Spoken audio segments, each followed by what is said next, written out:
Okay, on page 10, I want to talk about the teaching field shortages.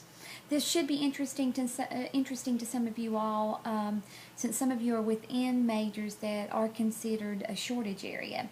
So many school districts report the need for more special education teachers. I know just a few years ago, ETSU had some grant money where they were actually paying students who were interested in getting their special ed degree. They paid the full 4 years. It was grant money. That lasted a couple years and that has since stopped. We've turned out lots of special ed teachers as probably over the last 3 years. So I'm anxious to see the numbers. Now I do know we have more autism and Tourette's, ADHD, those things. We have more in the public school system than ever. So that, that still may cause for a shortage in that area.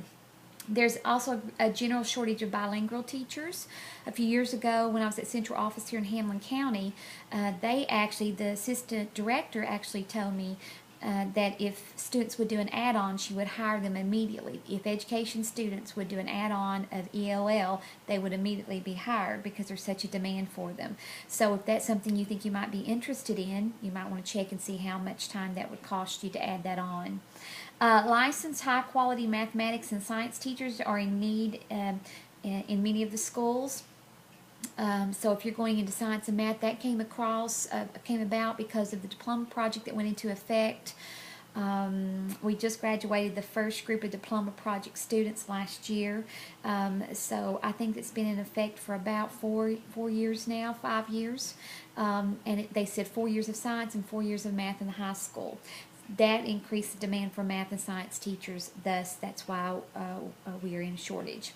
The No Child Left Behind Act is designed to significantly reduce the out-of-field teacher assignment problem in the near future. What was happening at one point, the school systems could place you in areas outside of what you were qualified to teach. This was before No Child Left Behind.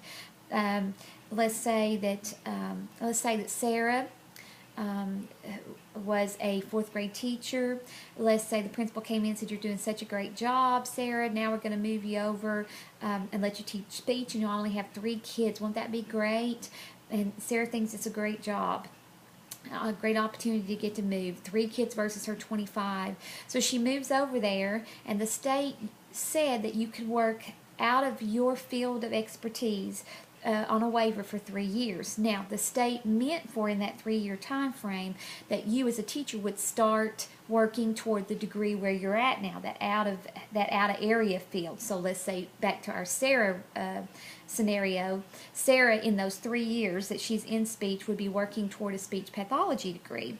Well, it got to be where the states started taking advantage, and they were putting people there, all kinds of folks in areas that they wasn't qualified to teach. So about 2 years into being in that position, the principal would then come in and tell Sarah, "Okay, we're going to put you back in the classroom," and they could rotate somebody else in there for 2 more and never have to have a qualified person in that room with those speech kids.